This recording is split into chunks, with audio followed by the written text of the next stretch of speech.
Hello everybody, it is Steve, your friendly neighborhood lawn gnome. Welcome back to another episode of Stats, Trends, and Picks, this time of course for December 2021, and the final Stats, Trends, and Picks for 2021. So of course if you are watching this on a Wednesday, happy new comic book day. I am very excited for today's episode because I gotta admit, when I take a look back at the year that was, it was definitely a much better year than I thought it was going to be.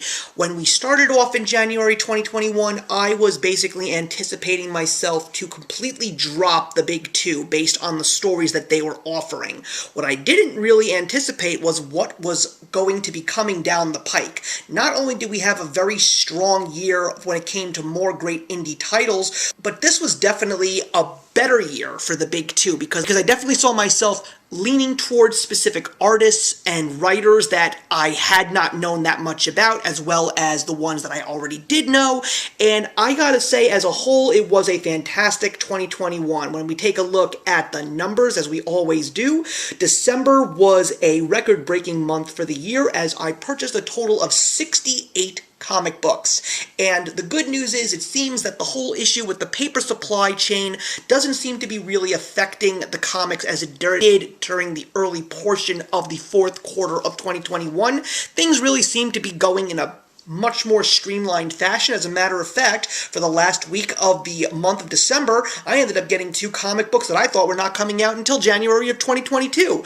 But when we take a look at where December was, Marvel really stepped up their game. I can't even put my finger on what it was. It was probably just because of the fact that we were heavy into the end of Jonathan Hickman's run on the X-Men world with Inferno. We also had Moon Knight, of course, as well as some interesting things that were taking place with Spider-Man, as well as some other short miniseries like The Death of Doctor Strange, as well as the current Chip Zdarsky Devil's Reign with Daredevil and all the Marvel heroes being chased down by the Kingpin. So yeah, Marvel was definitely on top. DC was still being consistent. Image definitely saw a little uptick in its game, and I'm also very glad to see that the indies definitely were doing a great job. We saw in second place when it comes to my most purchases in December, it was all the indie titles, and Boom and Aftershock were a tie at 5 apiece, and after December, we are now officially going to be taking those 2 comic book publishers and conglomerating them in with the rest of the others. I had them singled out because I thought that they were going to be really in contention with DC, Marvel, and Image, but that didn't seem to be the case. But because of the fact that they're going to be added to the other column, we're going to probably see the other column beating out the big 2 in 2022. But my goodness, let's take a look at what the totals were. So we saw a total of 537 comics. That is right, we are not lying. Over 500 comics. And we saw 152 from Marvel, which of course was the top spot, followed close by Image with 115 and DC with 103. So is this going to change? We will find out. But when we take a look at the percentages, again, it's going to be the same thing as the numbers. More than 25% of my December purchasing went to Marvel, and DC and Image were actually beat out by the other, which is pretty cool. But when we take a look at the totals, we still see that it was over 25% of my purchasing was from Marvel, and that's just because when it comes to them doing their tie-ins and their crossovers, they really stretch it out. They want you to get the tie-in issues so you can get the complete story, though I don't see myself necessarily doing that moving forward, even though there are some really good things on the horizon for Marvel. And you know something? I'm actually somewhat happy about that, but the big question is going to be, what will I be reading in 2022? Because right now, when I'm taking a look at what the first quarter of 2022 is looking like, I'm definitely seeing a drop in regards to what I am going to purchase. But maybe that's a good thing, especially because of other things that are happening in my life, and we definitely need to make sure that we don't go crazy. And of course, we take a look at the charts, it is definitely interesting to see that Marvel started off at the very top of everybody else at January 2021, and is still at the top of everybody else in December of 2021. But let's see what 2022 has in store for us. So considering the fact that the final month of 2021 did also happen to be a 5-week new comic book month, I'm sure you're all curious as to how I ended up doing in regards to my predictions. Well, there definitely was a big surprise in there, and I'm going to explain why it was a surprise, but I am very happy to say that I had hit a official record high as of the beginning of the show, which started in June. I saw a total of 3 correct predicted picks for December of 2021, and I could not be happier. For the first week of December, I thought that it was going to go to Image Comics and Mark Millar's miniseries King of Spies issue number 1. There were so many people in the comic book community that were telling me that it was a great read, it was one of the best reads of the week. Particularly, I heard from Drew over at Comics Elite, even before the release date, that this was going to be one of the biggest sellers and one of the best stories of December, and it was a very good story. It really was. I am very excited for the rest of this story, but it didn't end up taking my top spot because it ended up going to a comic that I was excited for, but I didn't realize I was going to have as much fun as I did with it. And that, of course, is DC Comics Justice League Incarnate number 1, written by Josh Williamson. It is the follow-up 5-part story to Infinite Frontier, and of course this is apparently going to lead to 2022's Crisis event. Hopefully it will be the 2022 and not 2023, but I just had a really good time seeing this team, especially considering the fact that it has a whole bunch of characters that I really want to read more of, including President Superman from Earth 23, Captain Carrot, and of course Thomas Wayne from World number 52. I just really did enjoy this book, and as of now, I've already read the first 2 issues, and even issue number 2 was not bad, regardless of what a lot of people are saying, because there's a certain character that shows up in issue number 2 that nobody wanted to see, but we got it anyway. But I am really enjoying this, and I'm really excited to see where it is going to go. For the second week of December, I was planning to give it to Robert Venditti's World of Krypton number 1. Again, a very good start to a story that I'm anticipating to be a truly great story. Some people thought that it started off a little slow, but one of the few things that Robert Venditti does well is he really does know how to set a tone, give us an atmosphere, and give us really good characters to latch onto. I think it's going to be a great story when it's entirely out in the marketplace. But the best comic of the week ended up going to another DC comic, and it was Dark Knights of Steel issue number 2. Written by Tom Taylor. Of course, this is a book that lots of people are talking about, and I am glad that people were talking about it. Otherwise, I never would have picked up issue number 1. Issue number 2 was great. We got to see more characters in this Elseworlds type of universe, and we got to see where their place is in the story, and I know that we're going to be getting some more characters as the story moves on, but it's definitely feeling very Shakespearean to me, which makes me very happy. And I'm really curious to see how this story is going to continue on into 2022.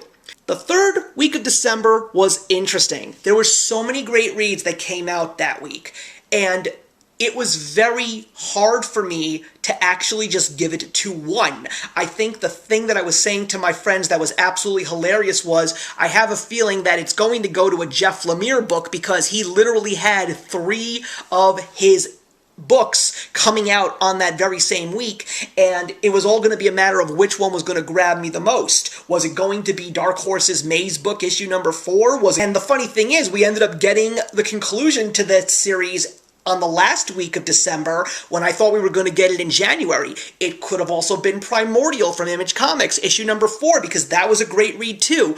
But it ended up going to the book that I thought it was going to go to, and that, of course, was Robin and Batman, issue number 2 from DC Comics. But there was another book that was just too good, and I just couldn't say no. So we got our very first tie. The other book that came in the top spot was Bad Idea Comics, Odin's Eye, issue number 1, which is written by Joshua Dysart. This was a big book. It was very, very big. There was a lot of stuff in there. There was some great artwork, some great visuals, tons of action. I couldn't recommend this book enough. And right now, what's interesting about this title is it's literally 5 issues, one coming out each week. So right now we have 3 issues. So far the story has been very different, very fresh, very interesting. But Robin and Batman #2 was beautiful. It was something that you kind of wanted to see in the world of Robin, and we did get so much nostalgia, and true DC appreciators would truly love it. But what happens at the end is something that you sort of did not expect, but at the same time you sort of did expect, because of the fact that Robin is being mentored by Batman. Let me just say that I am very much on board with all the other people in the comic community that are loving this 3-issue miniseries, and we're all very upset over the fact that in January of 2022, this story is going to end. We were hoping that maybe there would be an announcement that Jeff Lemire would be able to make a couple more issues, because this story has just been that good. But either way, I am very excited to see the conclusion. For the 4th week of December, we ended up getting another prediction correct, and it of course was Image Comics Gunslinger Spawn issue #3. This has been a great story so far, even though I'm sure there's so much to tell, but this is pretty much me realizing that Todd McFarlane is sort of jumping off of the original Spawn comic and really giving us his true everything to Gunslinger Spawn. And of course, the artwork by Brett Booth, it feels like you're reading a classic Todd McFarlane Spawn comic that he not only wrote but also drew. I see so much of Todd McFarlane's art in Brett Booth, and these guys are a true force to be reckoned with. This story is just so interesting. It definitely paints the bigger picture of the Spawn universe, but it also really makes it tight and condensed and really giving you an opportunity to see this one character and his own story, even though he knows and we know that he's part of a much bigger story. But it's just getting me more excited as to see how all the other Spawn titles are going to be roping into this one and what's going to happen when the Scorched finally comes out next year. And to officially close out December 2021, we got, for the last week, another correct prediction, and it was the follow-up to the best read of 2021, in my opinion, and that, of course, is Image Comics Stray Dogs. We got Tony Fleecs coming back with Trish Forstner to do the art, Stray Dogs Dog Days issue #1. This is a 2-part miniseries of short stories of all the other dogs that we encountered with Sophie's story in the original, and the short stories were just gorgeous. Some of these stories were so originally done, and I just cannot praise this book enough because I just had such a great time, and it was a quick read. Much like Stray Dogs, these are quick reads because a lot of them are very visual, but it just gets me very excited for the follow-up. And I've also heard, and this is definitely something that the community can back me up on, apparently Fleecs and Forstner are going to be making an animated movie out of this story. I really hope that that's the case. I'm hoping it's on the big screen because this is something you just cannot pass up for the big screen. I think it's going to be beautiful, and I'm looking forward to talking about the trailer when it finally drops, if and when it does. So that wraps up December 2021. So what are we going to be seeing when we start off the new year in 2022? It's going to be a 4-week new comic book month, and I am very excited for some of these titles. We're going to start off with the first week of January, and we're going to give it to Marvel Comics Inferno #4, which is the final Jonathan Hickman story that he is writing for Marvel Comics and the world of X-Men. He came out with House of X and Powers of 10, and then things sort of got lost in the shuffle with all the X titles. We didn't get some of the best X-Men books that we have seen for a while, but he definitely seems to want to give us a truly good ending for his run, and it's just going to do him justice. So I am really hoping that Inferno #4 does end up being what I'm hoping it to be, because I have been enjoying the first 3 issues. I definitely am off of the X-Men train for a while after Inferno, except for the Sabretooth miniseries, just because I think it's going to tie into Hickman's work, and I just want to know what happened to Sabretooth. But yeah, I think it's going to go to Inferno #4. For the second week of January, we are going to give it, of course, to Jeff Lemire's Robin and Batman #3. I'm just anticipating this to be exactly what it is. A great end to an amazing story, probably one of the best Batman stories that I've ever read. And then that moves on to the next week, and we're going to give it to another DC book, a brand new maxi series, Batman the Knight, written by Chip Zdarsky. You guys know how big of a fan I am of Chip Zdarsky. This is supposed to be Bruce Wayne from the day of his parents' murder to the day that he puts on the cape and cowl. Yes, this is a story that we have seen so many times, but I think we're going to get something really special from Zdarsky because whenever he writes a very well-known character, at least from what I've read, he's done a great job. He did Spider-Man, Spider Shadow Lad, really did like it. Even going back to when he did write the X-Men Fantastic Four tie-in, which was part of Hickman's run, I liked that 4-issue run as well. So I'm expecting this to be great. And for the final week of January 2022, we're going to give it to the book that everybody and their mother and their cousin twice removed is waiting for, and that is the return of Image Comics Saga, written by Brian K. Vaughan and artwork by Fiona Staples, issue number 55. So I have officially been reading this story. I have all the trades, and I have just been loving this story. It is everything that people said it's supposed to be, and I truly am glad that I finally picked this up.